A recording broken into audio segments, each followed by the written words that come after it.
started with block 4, that is morphology. We are in the middle of the block. Do you have any doubt regarding morphology? What is a morpheme? Can anyone tell me what is a morpheme? It's a minimal meaningful unit. Smallest meaningful unit is Yes, that may be the morpheme. Can be a grammatical. word, can be a part of a word. Yes. So it can be a word, can be a part of the word. So in the word younger, we have two morpheme. Young, it's a word. It's also a morpheme. While er is not a independent word, so we call it a morpheme. So that it gives some meaning to the word young. So this is what we discussed in the previous session. Let me continue with the PPT. Are you all okay? I think this is where we stopped. So the word go can be realized as went. It is not one of combination or composition, rather it's a process of realization. That's how we get these words. That's how we get this word, this particular word went. Isn't it where we stopped in the last session? Yes, ma'am. Yes, ma'am. Okay. We'll continue with this. Now we are moving on to the very important part of this block, that is word formation. See, from the other two blocks, that means 3 and 3a, we have two important questions. The first one is classification of consonants. So if you have a question like, if you get a question like what are consonants, you have to write the definition of consonant. Along with that, you also have to give the 3-term labeling of consonants. So you can also have a question like what are vowels, then you have to write the diphthongs. You have to write diphthongs as well as monophthongs. Okay. So then there you also have to include the classification of monophthongs as well as diphthongs. So coming to morphology, this is the most important question from this part, word formation. So before getting into word formation, there are certain things that we have to know. So we have already seen the definition of morpheme. Now we will see the two important type of morphemes. It's a general classification of morpheme. So morphemes can be generally classified as free and bound morpheme. So free morpheme means they can occur independently, while bound morphemes can't occur independently. As in the example, younger, er is a bound morpheme. It is bound. It is bound to the free morpheme, while free morpheme can occur independently in a sentence. Is that clear? That means what you Yes, call the ma'am. grammatical, the smallest It can be grammatical word grammatical is. as well as lexical. See, for example, grammatical words like ing, it's a bound morpheme. While grammatical words like a, particles a, and, they are all free morphemes. Yes, yes, ma'am. Okay. While again, there are certain meaning bearing elements like ish, child, childish. So it makes the verb adjective. Then ish is again a bound morpheme, while child is a free morpheme. Okay. So moving on. So we understood that morphemes can be grammatical as well as lexical. So it has got a function as part of lexical morpheme. Can also have a grammatical function. Again, first we will see the function that is related to lexeme. Lexemes are, again, and we have seen that both are abstract entities. Both lexemes and grammatical components are abstract entities, but lexemes represent meaning, while grammar represent the structure. So here meanings are based on external objects or concepts. Like while function words means the words that are part of the structure of sentence. They have only grammatical functions like auxiliaries, prepositions, conjunctions. They are all contributing towards the structure of sentence. Is the idea clear? So form class words and function class words. I hope you recall the two division of words. Form class words and function class words. Function class words are basically grammatical words. Yes, ma'am. Then grammatical versus, so there are two types of morphemes, grammatical versus lexical morpheme. So grammatical words includes those words which are derived by the application of grammar rules. For example, when you add ing to the word sing, it becomes singing. Similarly, when you add s form to a noun, it becomes the plural form of the same noun. So this is how words perform grammatical function. Similarly, there are words with grammar words which are independent, like articles, prepositions, etc., which can occur independently. So grammatical function, or we can say that morphemes which where grammatical functions can be dependent and independent. Just like that, again, lexical morphemes can also be free or independent, free or dependent, free or bound. Is it clear? That means here article, this a and are the lexical also and grammatical also. No, they are not lexical. They are actually function class words. All the function class words perform grammatical function. But they are free morphemes. So we have divided the words as lexical morphemes and grammatical morphemes. So in grammatical morphemes we have free and bound morphemes, and similarly lexical morphemes can also be divided as free and bound. That means If we I take the can't example call of a and are the lexical, ma'am. no. They perform grammatical function. A and the, they are all articles. Okay, ma'am. They don't contribute a particular meaning. Rather, only when they are added to or when they stand in front of a word that it gets a meaning. So that is related to the structure of a sentence. Articles, prepositions, they are very important components. At the same time, they perform grammatical function. They contribute towards the structure of sentence. That's why they are called the function class words. Okay, ma'am. Okay, is it clear? But Yes, at the ma'am. same Clear. time, there are certain grammatical morphemes like ing, s, ed, d. So the ed, then we have ing form, then s. S not in the sense of plural morpheme. S when you add to a verb, it denotes that it is present tense and the subject is singular, third person singular. I mean, is it clear? Yes, ma'am. Is it clear to everyone? So that is why I have given certain example. For example, ish, child, childish, legal, unable, happiness. They are bound morphemes because only when you add ness to the word happy that it gets a complete meaning. Otherwise, nes is a dependent morpheme. Okay, it's a bound morpheme.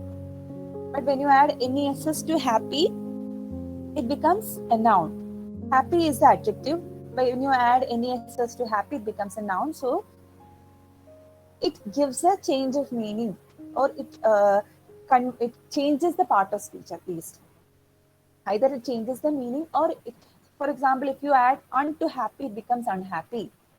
So unless an affix brings about a change in meaning, so we can say that un is a bound morpheme. It's a bound morpheme. It's not a grammatical morpheme. It's a lexical morpheme because it brings about a change of meaning. Clear?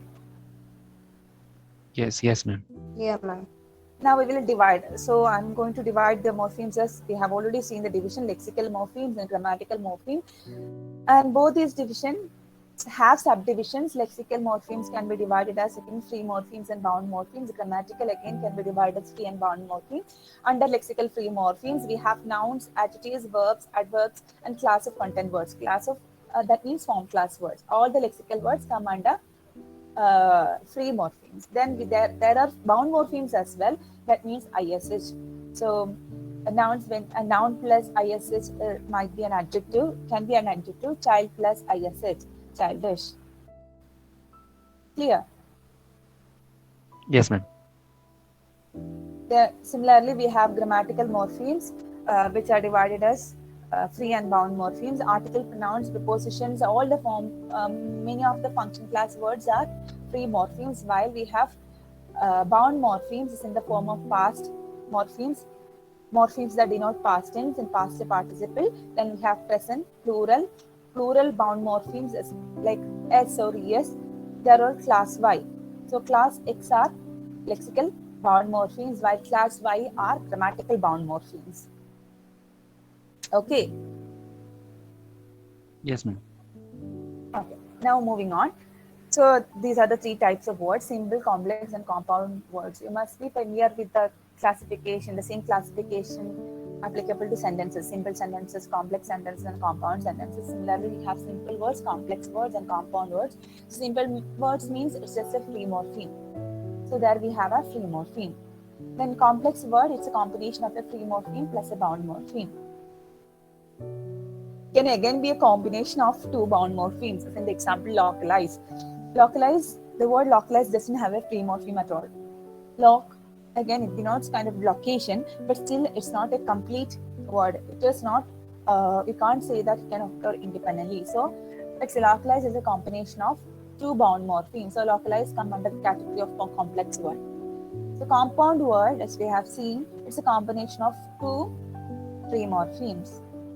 In compound complex word is a combination of one or more, two or more free morphemes and a bound morpheme. Is the idea clear? Ma'am, Yes. one more time. So the words can be divided as simple words, compound word, complex word, and compound complex word. Simple words will always contain a free morpheme. A word with only a single free morpheme is a simple word. It won't have more than one morpheme, and that one morpheme will be a free morpheme. It can occur independently. It occurs independently. Next, complex word. It is a combination of bound plus bound morpheme. It can also be a combination of one free morpheme plus one bound morpheme. So in the example boys, look at the word boys. Boy is a free morpheme, while S, the plural morpheme, the plural suffix S is not a free morpheme, it's a bound morpheme. Only when you add S to the word boy that it gets its sense. That means boys. The word boys has got a free morpheme boy and a bound morpheme S. So another example was localize. Localize consists of similar other words like conceive, deceive. All these words do not have a free morpheme. So that they are combinations of two bound morphemes. They also come under complex words. Okay. Similarly, compound word is a combination of two free morphemes. Compound word, the idea of compound word we have already seen. Compound word. Then if I, for example, flurries, it's a compound word. So if I add S to that word flurries, it becomes flurries. So in that case, you are adding S to a compound word. So it becomes a compound complex word. That means it's a combination of two free morphemes plus one or more than one complex word. In the example, hot-bloodedness. How many free morphemes are there in the word hot-bloodedness?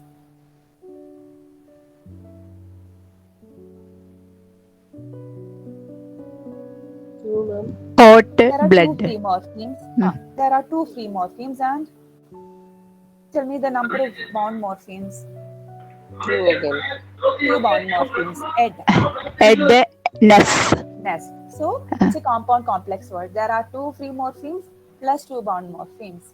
So it's a combination of a compound word and also a complex word. So there are two free morphemes and two bound morphemes. Even if there is only one bound morpheme, it's a compound complex. That is why I gave you the example of flurries. Okay, clear? Is it clear? Clear, ma'am. Yes, Clear, ma'am. ma'am. Okay, Yes, moving ma'am. on. Now we'll see the concept of affixes, even though we were using the term earlier also with affixes. I hope you are already familiar with the idea of affixes. They are basically bound morphemes that either get attached to the beginning or it is attached to the end of a word. So when you attach a morpheme to the beginning of a word, it is called a prefix. When you are attaching a morpheme to the end of a word, it is called a suffix. So affix is equal to prefix plus suffix. Affix can be a prefix or it can also be a suffix. When you add something to the beginning of the word, it is prefix pre, as the morpheme suggests, pre, that means in the beginning. So end, if it comes in the end of the word, it is a suffix. So when you are in the earlier example, unhappy. So is it a prefix or a suffix? Prefix. Prefix. It's a prefix. Then look at the words. They are combinations of pre and bound morphemes, like a compound complex word, impenetrable. You can see there are three morphemes. All these three morphemes are bound. Im is a prefix, peneter as the base, and able as the suffix. So it's a combination of three morphemes. And peneter, if you take peneter as the base, you can see that im is the prefix, while able is the suffix. Able is the suffix. It is not the word able. That's a different word. This is just a morpheme able. Impenetrable. It's not impenetrable. Okay, that's the difference between the word able and able. Able is a bound morpheme. Then declassify. Declassify. D is a prefix, while class is the base, and fy, that phi is a suffix. So again, look at the word recharge. Has got only one prefix, that is re. Charge is the free morpheme. Then hopeless. Again, we get two morphemes. One is the base, hop, and les is the suffix. Then hopelessly, we have one free morpheme plus two bond morpheme. Less and lee. Deindustrializing. Again, look at the word. It's a combination of five morphemes. Only industry is the free morpheme there. We have one prefix and three suffixes. Is the idea clear?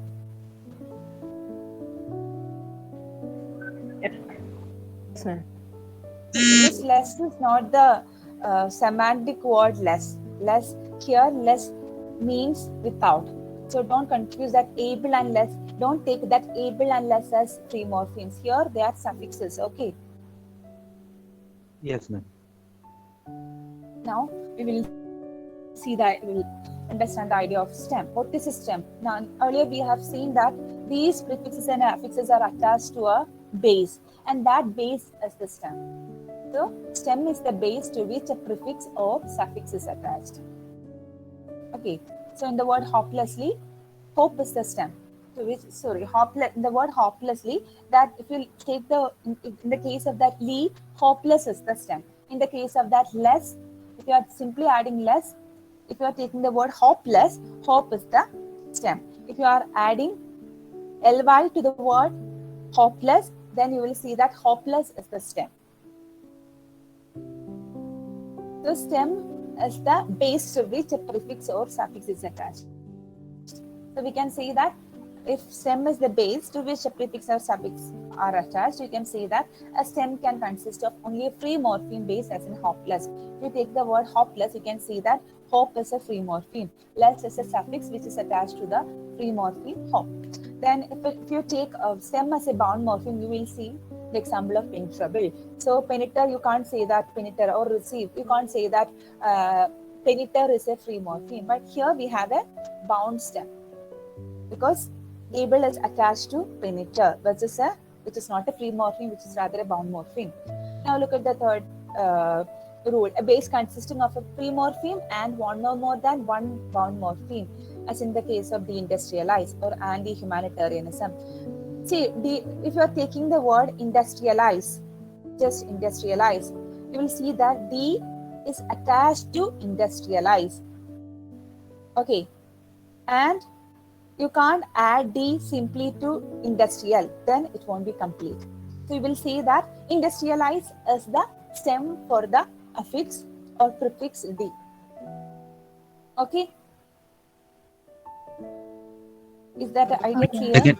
Again, ma'am, again. See, stem can be free or bound. Again, the stem can consist of a free morpheme. Stem can be a bound morpheme. It can again be a combination of free morpheme or one or more than one bound morpheme. The example is deindustrialize. Take the case of that D. Isn't it a prefix? Isn't it a prefix?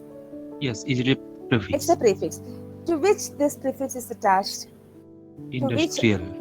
Not industrial. Industrialize, deindustrialize. Ice is also suffix. No? IZD is also, because industrialize is an adjective. Industrialize is verb. So you have attached that D not just to industrial, the industrial. You can't have a word like the industrial. Rather, the word is attached to industrialize, the verb industrialize. So in Yes, that ma'am. particular word, you will see that industry is a free morpheme. IAL is an adjective suffix. It's a bound morpheme. IZD, the verb suffix IZD is again a bound morpheme. So Morpheme. D, the prefix D is attached to a free morpheme plus two bound morphemes. Clear? Is the idea clear? That means IAL is also a bound morpheme. IJD is also a bound morpheme. IGD, sorry, I didn't get that. IAL is a bound morpheme. Industrial. Industrial. Industry is the I- word. Hmm. Industrial, it's an adjective suffix. IAL. See, we have seen that IAL is an adjective suffix. It is not a bound So for morpheme. educational, if you take the word educational, so education is the noun, you are attaching IAL to the noun education, so you get educational. So IAL is an adjective suffix. It is not a bound So it's a morpheme. Of course, it's a bound morpheme. It's a bound morpheme. That is Can it I'm occur saying, ma'am. independently? IAL is also a bound morpheme and IJD is also a bound morpheme. That means there is two bound morpheme at the last. No, IZD. You meant IZD? Yes, IJD and Ah, IAL both. no, it's not IJD. It's IZD. Industrialize. It is industrialize. Deindustrialize. Yes, ma'am. So IAL is a bound morpheme and IZD is another bound morpheme. Yes. So yes. there is one free morpheme industry and two bound morphemes, IAL and IZD. One is an Yes. adjectival suffix, while the other one is a verb suffix. So we have added that D, the prefix D, to a free morpheme plus two bound morpheme. So they all Yes. constitute the stem of the word. So industrialize is the stem for the word. It's not for the word, for the morpheme, or for the prefix D. Yes, ma'am. Nothing. Okay, again compound base can again have a compound. Earlier we have seen the example of a complex base, that means a free morpheme plus more than one bound morpheme. Look at the word flower pots. The word flower pots has two free morphemes, flower and pot, while S is a bound morpheme. Here the S is attached to the stem flower pot, right? Flower pot is a compound word. So the morpheme or the suffix sir, S is attached to flower pot. So we will see that here the stem is a compound stem. That means it consists of two free morpheme, flower and pot. Okay, clear? Yes, ma'am. Clear. Yes, ma'am. Moving on. Then what is a root? If it is just a free morpheme, it is called the root. A stem consisting of a free morpheme is a root. Earlier we saw that stem can be free morpheme, can be bound morpheme, can be a combination of free and bound morpheme. But in root, the category of root is applicable only to a free morpheme. The free morpheme in a word is called a root. Okay, for example, the word anti-humanitarianism, human is the root there because that is the only free morpheme. Again, if there are more than one free morpheme, they can be taken as the roots. They both can be taken as roots. So if it is not a free morpheme, can't be called a root. So for the category of stem, both bound morphemes or free morphemes can be called stem. But in the case of roots, only free morpheme or a combination of free morphemes can be called a root. Yes, ma'am. And so in the word flower pot Ma'am, is a compound root. Sorry. Ma'am, Yes. ma'am, in deindustrialization, do we have then a root word? Yes, industry. It's a free morpheme. So sorry, it's a free. Yes, it's a free morpheme. So it is the root. Okay, so as such, you don't have to have that spelling there. Even if it is in that form, you can take it as a root word. It's okay because sometimes when you add something, that will be changed to some other vowel. It's part of realization. Oh, okay, ma'am. Okay. So for the word industrial, so if you just take the word industrial, industry is the stem as well as root. because industry is a free morpheme. But in the case of impenetrable, we can't say that the word has got a root because peneter is not a free morpheme. Okay, ma'am. Okay. So just like that, if you are taking the example of happiness, you will see that happy is a free morpheme, even though the spelling has changed. It is the root. Happiness, in the word happiness, happy is the root. It's also the stem. Okay, ma'am. Okay, yeah. Okay, clear? Moving on, again very important part, inflectional versus derivational morphology. So morphology can be divided as inflectional morphology as well as derivational morphology. The question of word formation will come under derivational morphology. So sometimes this question can also come, what is inflectional morphology? Give a detailed account of inflectional morphology. These are the two possible questions from the block morphology. So inflection, what is inflection? I told you already. It refers to the rules of grammar. So it refers to the ways in which bound morphemes are combined to free morphemes, and thereby you get grammatical words. They are realized as, you can't again say that it's combination or composition, rather they are realized as, the words will be realized as a grammatical category. Suppose when you add s to a verb, you will get the present form of simple present form for the singular subject, third person singular. So it is inflection. The ways in which you are applying, you apply some certain grammatical rules so that a word will be realized in some other grammatical form. Okay, clear? Yes, ma'am. But in case of derivation, again you are again here also you are adding bound and free morphemes, but they are realized as lexical words. In case of grammatical words, or in case of inflection, they are realized as grammatical words. But in the case of derivation, you are realizing the words as lexical words. So here, what matters is the meaning. Either the meaning will change or the category will be changed. But in the case of inflection, it neither changes the meaning nor changes the category.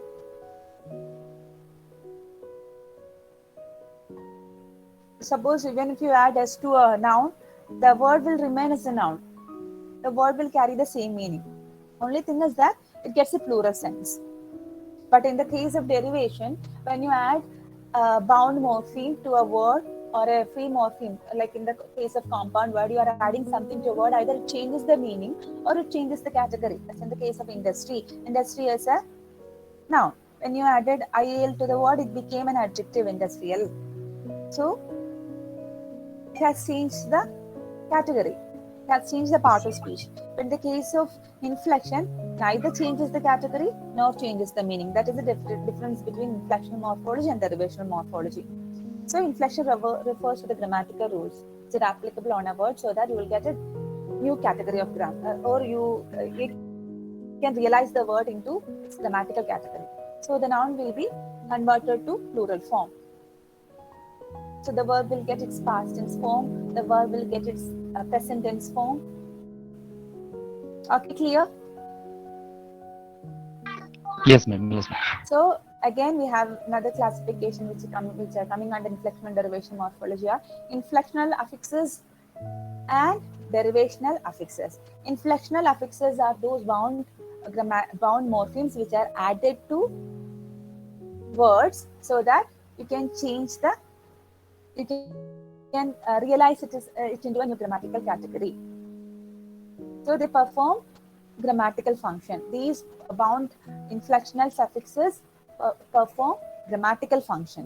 While in the case of lexical morpheme, they perform lexical function. That means either they change the meaning or change the category.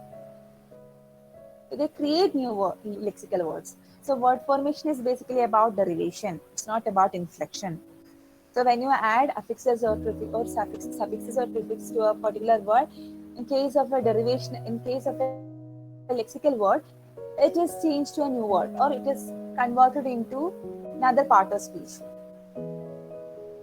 Okay, ma'am. That means if we consider the boy to a boys plural, like that, that is inflection. It's inflection because you have added s, the bound morpheme s, so that you have changed the Boy noun into with its S. plural form. Yes, yes. But again, the meaning remains the same. The class also remains the same. Okay, but in case of child to children, then it is, I think, derivation, but the meaning is that is plural and singular. Again, child is children. It's single. Again, that same is happening. So it's a grammatical morpheme. Oh, it that means it is comes under derivation. How can it come under derivation? You have changed the category into its plural form. You have changed the word into its plural form. Woman, But again, it is converted into women. The same is happening with children also. Sometimes when you add S2, that is why I told you it's not a case of composition, rather it's a case of realization. You can't always add S or ES to get its plural form all the time. Sometimes the word will be realized in a different form, different way, different manner. Then still they all come under the classification of grammatical morpheme or inflectional morpheme. yes, ma'am. Okay. Then you will say that RN, children, the word RN, it's an inflectional bound morpheme. RN, it's an inflectional bound morpheme because it didn't change the category, it didn't change the meaning. Similarly, when you convert man to men, again, you can see that it's a replacive allomorph at work. I don't think I've told you about replacive allomorph. Replacive allomorph means that there is a change in the internal vowel. So man becomes men, woman becomes women. Similarly, mouse becomes mice, tooth becomes teeth. All these are changes. Again, these are changes that come in the grammatical field. That means it changes the grammatical function. So they are all bound morpheme, but still you won't see a particular morpheme there. Rather, it's a replacive allomorph which is at work. It changes the internal pattern. See, that is why we have found that it is not composition. The relationship is not composition. One of composition, it's of realization. They are being realized. Okay. Yes, ma'am. I hope the idea is clear to you. Yes, ma'am. Yes, ma'am. Okay, now we will see affixes. They realize bound lexical morphemes and help to create new lexical words with distinct meanings are called derivational affixes.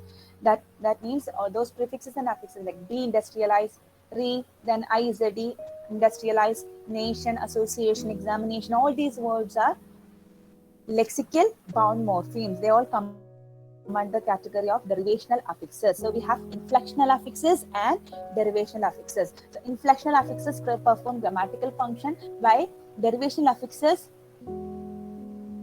either change the meaning or change the category. They create new lexical words. It is used for word formation. So we use lexical morphemes for word creation, for the creation of new words. It is through this lexical morphemes that we have derived our new words, all our new words. Even now we are using it. See, WhatsApp was the name of an application. Now we say that we WhatsApp people. That means we are using WhatsApp as a verb. Isn't it so? Yes, ma'am. Yes, yes. Okay, that is Yes, one of the word formation. So we are moving on. Then, what are how can we distinguish an inflectional morpheme from a derivational morpheme? There are certain differences. One is that inflectional affixes always constitute the grammatical category. It's a part of speech of the stem. So it never changes. Inflectional affixes never change the part of speech. While derivational affixes can change the grammatical category. As in the example, give me an example. Happy, happiness, happy, unhappy. In the word happy, happiness, happy is an adjective. When you added NESS to the word happy, it became a noun. So it has changed the grammatical category. It has changed the part of speech. While in the case of unhappy, un is a prefix. That's a negative prefix. When you added un to the word happy, it didn't change the category. Rather, it changed the meaning. Brought about a negative meaning. Yes, ma'am. Right? Yes. So in case of derivational affixes, they can change the grammatical category or they can change the meaning. But in case of inflectional affixes, they never change the part of speech. Second, they're all suffixes. Again, very important. Inflectional affixes in English are all suffixes. Why? You won't find an inflectional, you won't find a an inflectional prefix in English, but derivational affixes can be prefixes and suffixes, because all those suffixes which function towards grammar are suffixes. They can't be prefixes at all. There are no prefixes which perform a grammatical function. But in the case of derivation, we have prefixes and suffixes to change the meaning and to change the category. Yes, Clear? ma'am. Okay. Then it can occur in the same word. Both, you can apply both derivation. You can add both inflectional and derivational suffixes to a word. But only thing is that once an inflectional suffix is added, thereafter you can't add any other suffixes, any other suffix. For example, deindustrializing. If you take the word deindustrializing, so ing is a, what kind of suffix is ing? Ing. Is it an inflectional suffix or a derivational suffix? Derivation. Inflectional. Is it a derivational suffix ing? Infection. It's an inflectional because ing denotes the progress of an action. Grammatical function. So it performs a grammatical function. So once you add ing form, thereafter you can't add anything. Similarly, if you take the word kick-started, kickstart, again you see that kick and start both are, even though it's in a case of compounding, when you add ed or ing or any verb form to a word or any inflectional form to a word, thereafter you can't add any other word, any other suffix. So once you add an inflectional suffix, thereafter you can't add any other suffix, any derivational suffix, because it changes the grammatical nature. Like present this converted into past, thereafter you can't add anything, because once you have added all the derivation suffixes, the word has got a separate meaning or it has changed the category. Then when you add suffix into it, an inflectional suffix to it, thereafter you can't add anything anymore. Again, inflectional affixes modify the meanings of the stem in a regular way. You can predict it, because when you add s or es, either it shows plural form or it shows the third person singular form of the verb. But you can't add, in the case of a derivational suffix, you can't predict the kind of change it is going to bring about. For example, you can add ish to the word childish, but you can't always use that ish, or you can't add ish to each and every word so that you will get the adjective. Okay, clear? Again, full is an adjectival suffix, but you can't get the adjectives of every word by taking ful, the adjectival suffix ful. But in the case of inflection, you can predict the kind of changes. That means if you see d or ed, that means it's either the past tense or the past participle. Usually you add s to make a noun's plural form. Is the idea clear? Yes, ma'am. Yes, madam. Yes, ma'am. So the changes in inflectional suffix bring about are predictable, while in the case of derivational suffix, it is not at all predictable. It is unpredictable. Now they were going to see the type of inflectional morphemes in English. In case of here in inflectional morphology, these rules are applicable in the case of nouns, adjectives, verbs, and adverbs, because these are the form class words. So only words belonging to these categories take inflectional affixes, like means nouns, adjectives, verbs, and adverbs. These are the parts of speech. These are the parts of speech which take affixes in inflectional morphology. These are the ones that are affected by taking some inflectional suffixes. So as you know, preposition, conjunctions, article, they do not change their forms at all. So they have no paradigms to show. They are all independently occurring suffixes. You can't say that they are suffixes, independently occurring morphemes, grammatical morphemes. Now we will see the rules applicable to the English noun. These are the two rules applicable to an English noun. First one is the number rule, and second is the case formation rule. Number rule means Number rule. What do you mean by number rule? You get a plural or singular. You will see you can convert a word into singular or plural. Okay, if you want to convert a word into its plural form, you usually add s or es. That is the first rule, number rule. Second rule is the case formation rule. So, in order to show the case of a noun, that is, in order to convert it into possessive case, you add again s to a noun. This is Ram's house. This is Matthew's college. This is Adira's school. Then, in all these cases, you are adding an apostrophe s to the noun so that you will get the possessive case. Okay, clear? Yes. Yes, ma'am. Similarly, along with proper nouns, you can add s form. That means number rule is applicable only to common nouns, while that rule is not applicable to proper noun. You know the difference between common noun and proper noun? The number rule is applicable only to common nouns. Common noun is the noun which can be shared by many, but proper noun denotes identity. You can call a cat by a proper noun, but the name cat is applicable to all those cats. So it's a proper noun. Similarly, country is a common noun, while India is a proper noun. Shows the identity. Proper noun shows the identity which can't be shared with many. So I can share with my name with someone who has my name. I can't call every woman by my name because it's a proper noun. But I can call any person of my gender as a woman or a girl or a lady or a mother or a sister, because those are nouns which are common. While proper noun is not a common noun. It shows the identity. It shares the. It is something very unique. Is the idea clear? Yes, ma'am.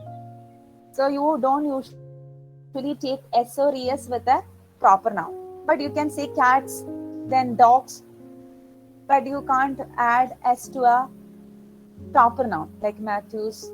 You see, there are exceptions also. If there are 2 or 3 Matthews in a class, the teacher might be saying that, see, all the Matthews, please stand up. That's not a normal case. It's an exception. Usually, in the normal scenario, we don't take the number s, or we won't take the inflectional suffix s along with the common noun. Sorry, proper noun. I think this idea is clear. But in case of the second rule is applicable to both common nouns and proper nouns. That is apostrophe s. That shows the possession. That shows possession. It shows the genitive case. Clear? Moving on, example. So in the first case, only second rule is applicable. Proper noun plus common noun, proper noun plus possessive noun. So common case, Ram. Only rule 2 is applicable here. Ram apostrophe s. Cat, cats. George, Georges. But both the rules are applicable to. Both the rules are applicable to which nouns? Or proper noun or common noun? Common noun.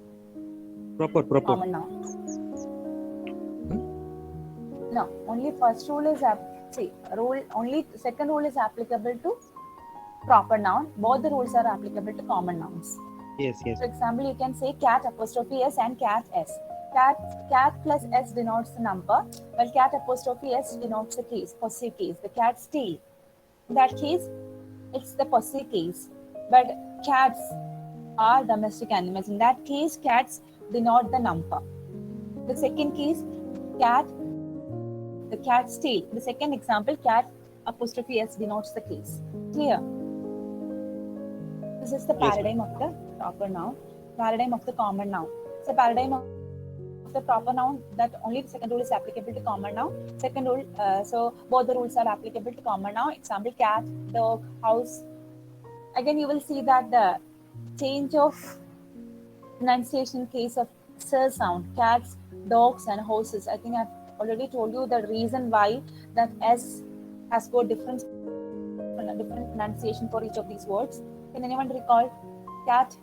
In the first example, it's cats. Even though the spelling sir is common to all the words, even though the orthographic spelling remains the same, in phonology, there is a slight difference.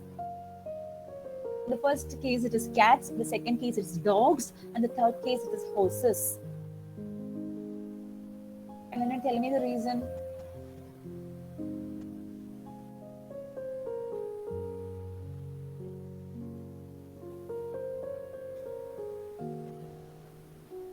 I think last one is the syllable Number? S. Sir.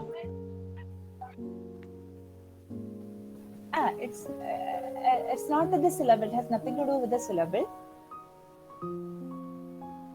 It is just an inflectional morpheme. As I said, an inflectional morpheme, which is used in all the spellings: cats, dogs, and horses, and all the three words take the same as in its spelling. But when you pronounce it, there is a change: cats, dogs, and horses. If you look at the transcription, you will see the difference. In the first case, it is sir. Second case, it is z, z. The third case, it is iz. The reason was t is a voiceless sound.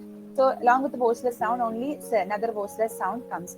Then g is a voiced sound. Along with the voiced sound, you take another voiced sound z. Clear? But along with a word which ends in an s sound, it's a sibilant. When a word ends with a sibilant s sound, you can't have another s together. So you will insert a vowel, that is horses. Otherwise, you won't be able to pronounce it. Horses. Repeat it again, madam, kindly. When a word ends with a voiceless sound, you have to take a voiceless equivalent for that sir sound. So, t is a voiceless sound. So we take sir. Sir is not the voiceless sound. So the s will be taken as such. But in the case of dog, g is a voiced sound. It won't take sir. So we'll take z in pronunciation. So it becomes dogs. Z is another voiced sound. Sir is voiceless sound. While along with the g, you can't take sir sound. Rather, you have to take the voiced sound z. So that's why we get dogs. The third case, it is horse. Already it ends with a sir sound. So you can't have sir, another sir along with it. So you insert a vowel. Since vowel is a voiced sound, you can't again have another s. So you take z sound. So it is horses. Is it clear? Okay, Yeah, madam. Is it clear to everyone? So this idea is called the allomorph. I hope you remember the idea of allophone. The different variations of the same sound is a allophone. The phonemic variations of the same sound. We have the example p, Peter, spin, police.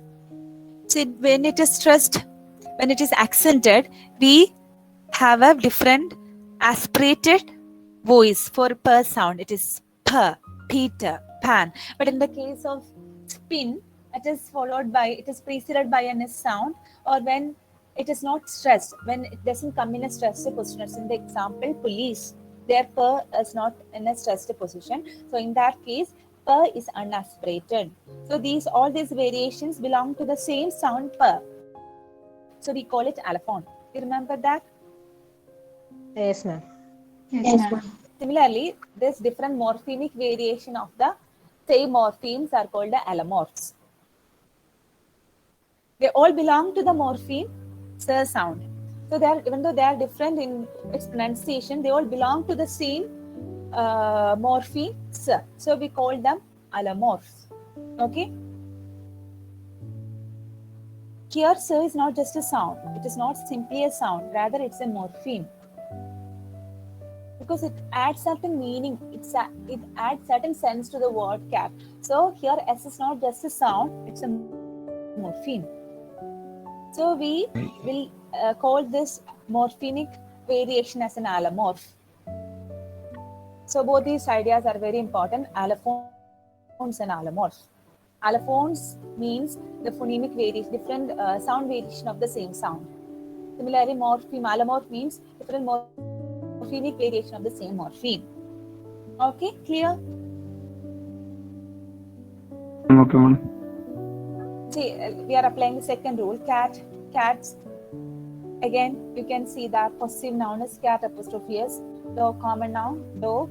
Possessive case is dog apostrophe s. Spelling is given wrong. I have taken this from your textbook, but there are some spelling mistakes. Horse apostrophe s. Then second case it is horses. That shows the possessive case. Horse apostrophe s, horses.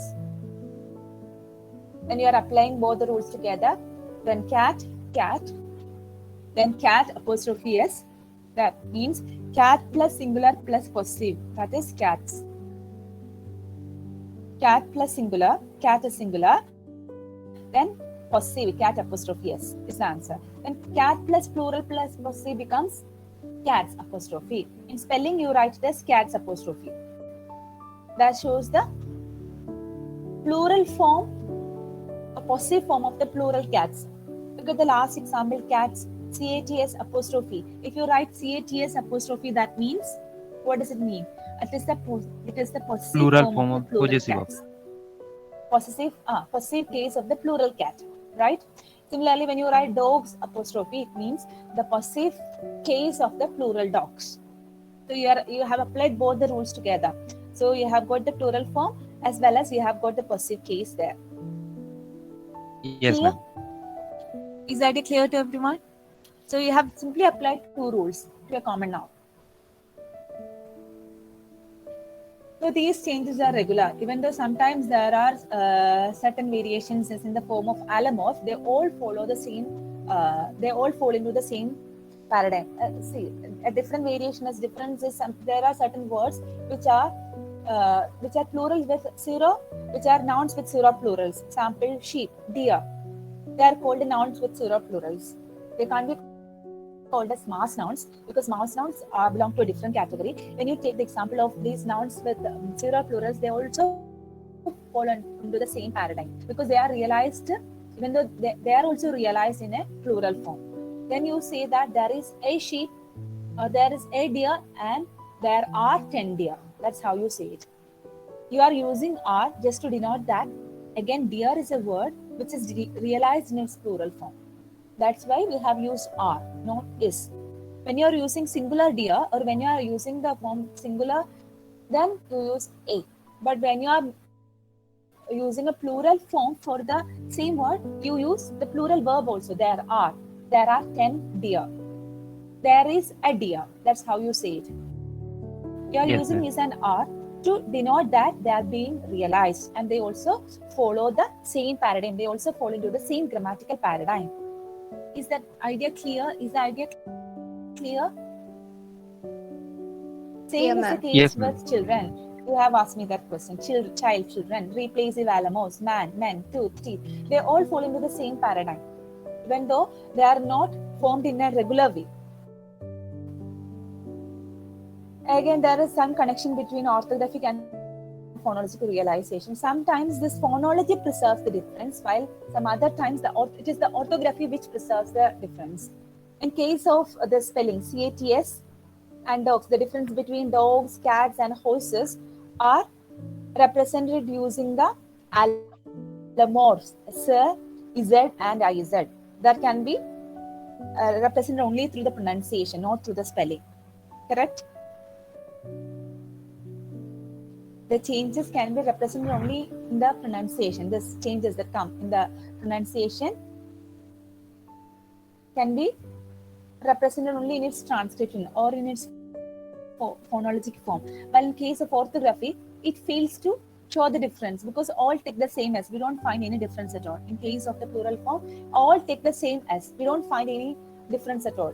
But here, when you look at phonology or when you try to pronounce it, you will see that there are differences because the different allomorphs are at work. So in certain cases, it is the phonology which preserves the difference, or it is the phonology which preserves the change. But in the case of certain, in certain other applications, you can see that it is orthography which preserves the difference. For example, when you say cat apostrophe s or cats apostrophe, all these sound same if you don't represent it through spelling.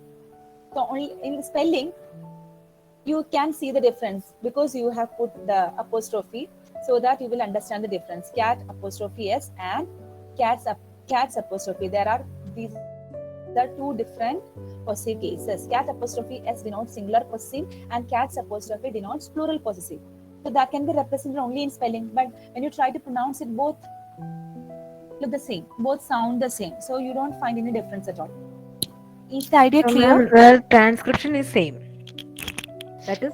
There, in that case, transcription or the pronunciation is same, but the spelling is different. Spelling preserves the difference because you put the apostrophe, so that you will understand the difference.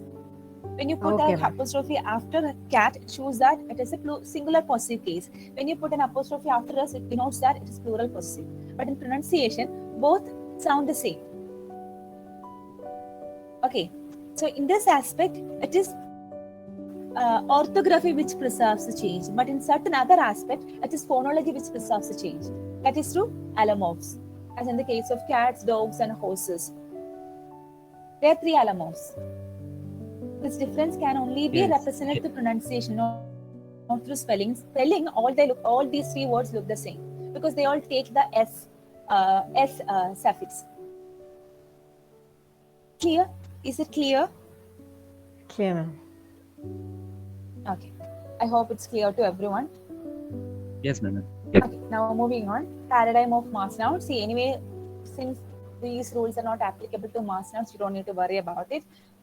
Again, number rule is not applicable since they are uncountable nouns. You can't say that advices, informations, they're all wrong. Rather, you would say that a piece of information or a piece of advice, that's how you see it. You don't usually add s or es to a mass noun or an uncountable noun. But in case of possessives, also you can't simply add an apostrophe s to an uncountable noun. You would say it in a different way.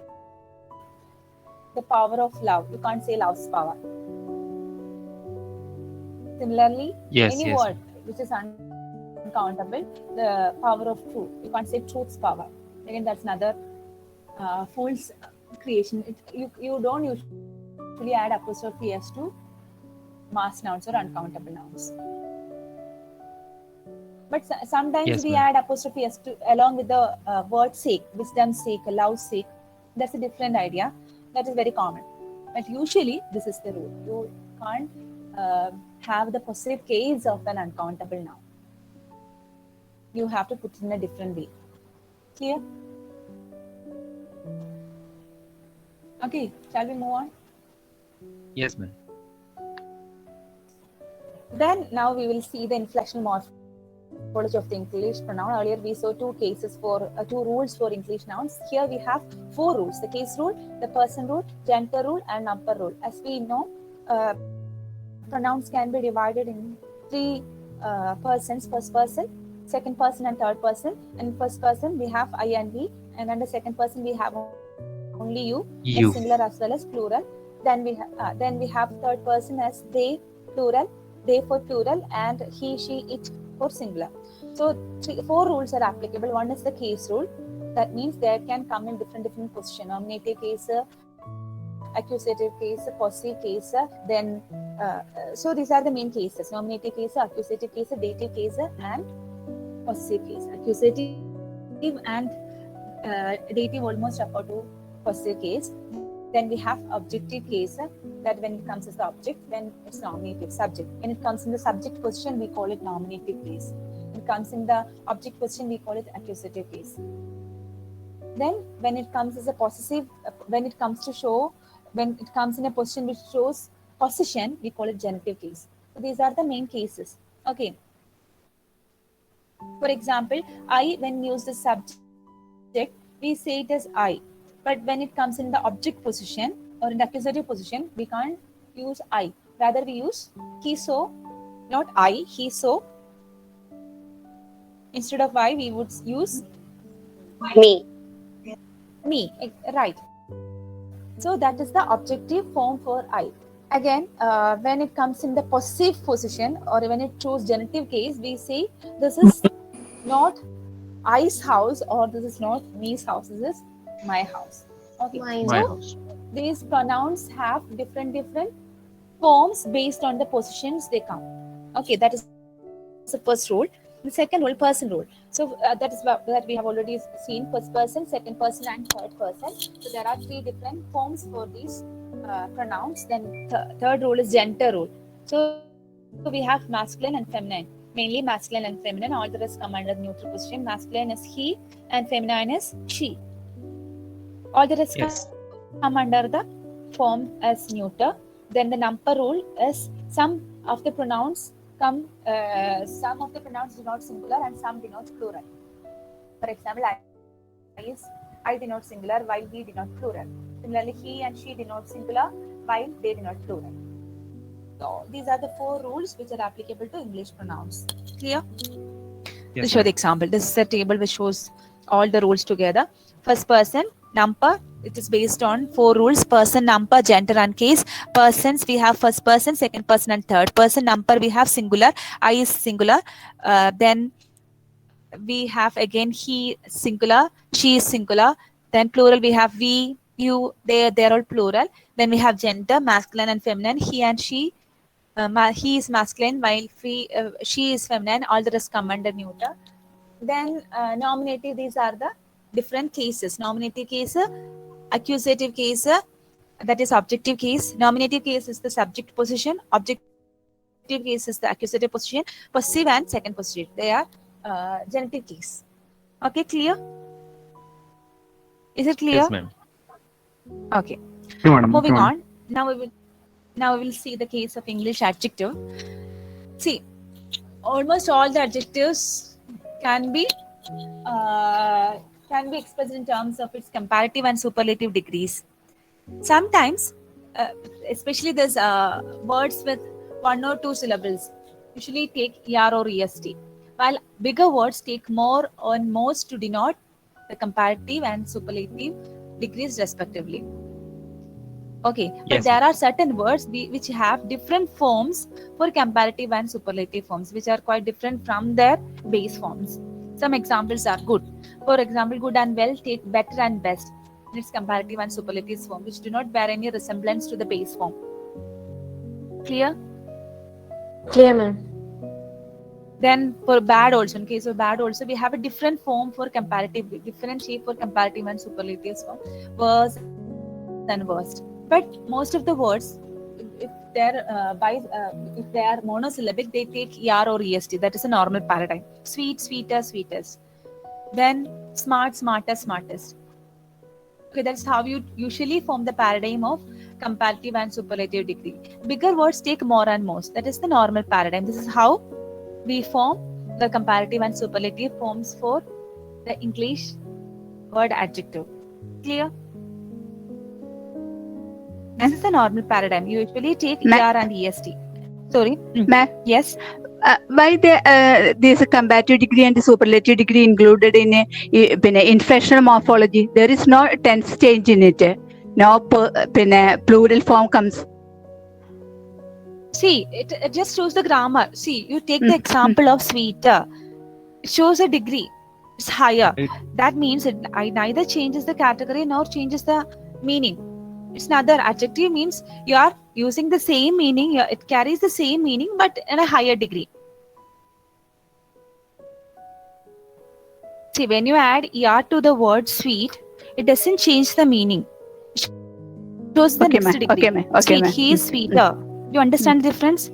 It doesn't Yes, ma'am. change, it doesn't affect the meaning of the word. It doesn't affect the meaning of the base word or the root or the stem. Okay, it neither changes it doesn't change the category also. It only brings about a higher degree, nothing else. That's why they all come under grammatical morphemes. Clear? So more and most can be called these kind of adjectives. Adjectival, we can't say that they are adjectival suffixes, rather they come under the category of English Inflectional morphology. inflectional morphemes. Okay. Then the same is applicable to English adverb also. Here also we use the same paradigm. Only difference is that in case of adjective we use the along with the superlative degree, but in case of adverb we don't use the, because the always come along with the noun, but since they are adverbs we don't use the. That's the only difference. Okay. She is the best painter. We will say that she is the best dancer, but we can't say that she dances the best, because their best shows the superlative degree. That's an adverb. It is not she who is best, it is her dance which is best. So she dances best means she dances best. So that best denotes the adjective. Verb. Mm, Because adverb usually qualify verbs. So here, she dances best in that particular sentence. Best qualifies the verb dances. Mm. So it's an Okay. adverb. Okay. If it is Okay. converted into an adjective, we would say that she is the best dancer. There, the best qualifies dancer, which is a noun. So Okay. along with an adjective, we use the in its superlative degree. But along with an adverb, we don't usually use the. That's the difference. Okay. Okay, ma'am. So I waited long. I waited long. Is long adjective or adverb? Adverb. It's adverb. I waited longer. I waited longer. Again, it's adverb in its comparative degree. I waited longest. Again, it is adverb in its superlative degree. It was a long wait. It was a longer wait. Here In all adjective. these, they're all adjectives. It was a longer wait. It was the longest wait that I've ever had. So in that case, it is the superlative degree. It's an adjective. In the other case, they're all adverb. The superlative, comparative, and superlative forms of the adverb long. This is the difference.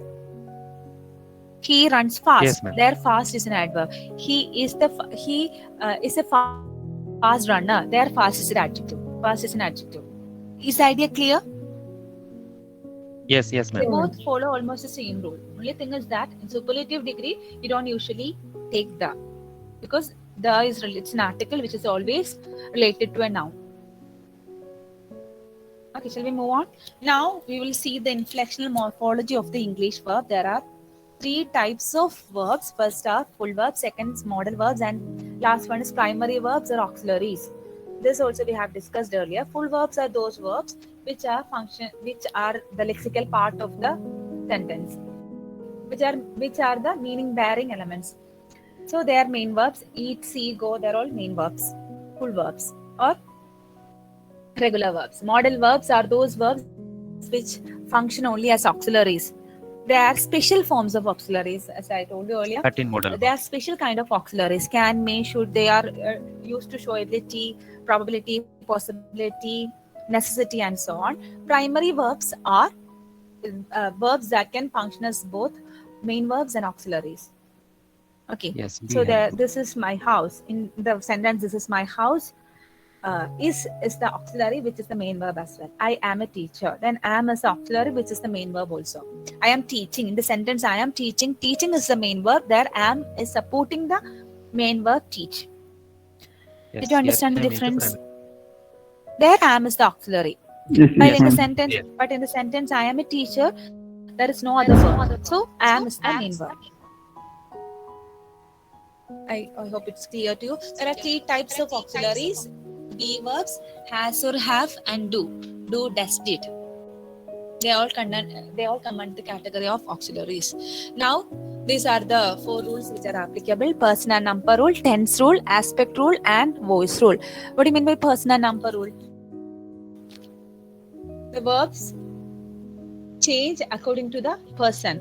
For example, along with first person I, you use am. In the case of a full verb, third person along with the third person singular noun, the verb takes s in its present tense. It's Yes, the first sorry, rule, yes. person and number rule. Then second is tense rule. Again, they undergo. Mainly, they have 2 forms to denote present and past tense. But there is no change of form for the verb for the future tense. So don't ever say that verb has got 3 forms based on the tense. Actually, there are only 2 forms: present and past. Then what is past participle? It doesn't show the tense. Rather, Yes, it is a past. shows only Already it is completion. past. It's a participle. No, it's not just because it's past. It shows an action is complete. It shows completion of an action. But still we use Yes. present perfect.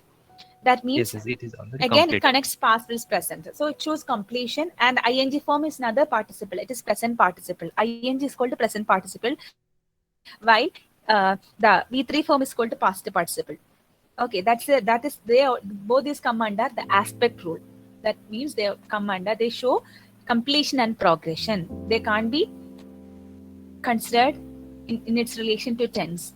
They are completely different from tense. So verb inflected only for present and past tense. That is, so the verb have only two forms to denote tense, but verb have two other forms to denote aspect. That is, an aspect of progression and an aspect of completion. Progression is denoted using ing, something is going on, something is in progress, and completion is denoted using the V3 form. V3 form means past participle form. It has nothing to do with tense. Okay, that is the third rule, aspect rule. So based on the second rule, we have two forms for tense, and based on the third rule, that is the aspect rule, we have two forms for the tense, two forms for the verb. Yes, ma'am. Is it clear? Yes, yes. Then Ma'am. voice rule, as you know, when an active voice is converted to passive voice, there is a change in the form of verb. This is the fourth rule, voice rule. That is the en form. That means participle form will be used to denote the passive voice. When a sentence in active voice is converted to passive form, again, you will see that there is a change in the form of the verb. The verb is converted into the third form. That is the past participle form. V3. Yes. V3. That's the fourth rule. So these are the 4 rules which are applicable to verbs. Let's take an example. Work, works, working, worked, worked. Again, you will see that the first one, work, it's works, that is based on the first rule. Then worked, again based on the second rule, tense. Then working and worked based on the third rule, that is the aspect rule. Aspect rule. Yes. Here also, this Alamov, the classification of the D or ED as D, the classification in its pronunciation based on Alamov is applicable, because in certain verb which ends with T, voiceless sounds, you usually take T, while certain words, along with certain verbs, you take D, while certain words which already end with D or ED will take id. This also I've told you in the earlier class. When a word ends with a voiceless sound, it takes T. When a word ends with a voiced sound, it takes the. While when a word ends with the, already the, you take attend. For example, attend. The word already ends with the sound. So when you add ed, it sounds attended. Id. Is it clear? Yes, ma'am. This also shows the allomorphic variation of the same suffix, inflectional suffix d or ed. Clear? Ma'am. Okay. Moving on, we'll now look at the paradigm of modal verbs. Usually, they do not have any different forms at all, so they can't be said to follow these rules. Sometimes the words like models like would and will show this difference. Similarly, can has a past form in the form of could. That is only in certain cases. Usually, the models do not follow any of these rules. They do not show tense, they do not show aspect, they do not show person. These 4 rules are not applicable to verbs, modal verbs, except in the case of can and will. But we can't say that could is always used to show past tense. Could is used to show request also. Could you please help me? So in that Yes. case, could is not used to denote past tense. Similarly, would also. Would also is a model which doesn't always show tense. So except could and would, or none of these models show any of these rules or follow any of these rules or any of these inflections. Clear? Yes, ma'am. So this is the paradigm. With we take are. He takes is, while they take are. So that is the first rule. Second rule is the tense rule. That means is and is, am, are, have, was and were as their past forms. Similarly, has and have, had as their past form, right? Has had. Has and have had. Have means they have had as their past form. Yes, yes, ma'am. Similarly, do and does have did as their past form. So that is the Yes. second rule. Again, the third rule. That means aspect and aspect rule. If you apply aspect rule, we have two aspects: present participle and past participle. In case of be verbs, what is the past participle of be? It is be. Being. Huh? It's Be went being. been. Be. Be is being, and ing form is being. Yes. Okay. Similarly, has, have, had. Having. Had is the en form, It is the and past. having ing form is the having is the present participle form. Yes. Third Correct? rule. Aspect. Yes. Ah. Then in case of do, we have done as the V3 form and doing as the present participle form. Yes. Is it clear now? Yeah, ma'am. Yes, ma'am. Yes, yes, ma'am. Is it clear to everyone? Yes, ma'am. So now we will discuss derivational morphology.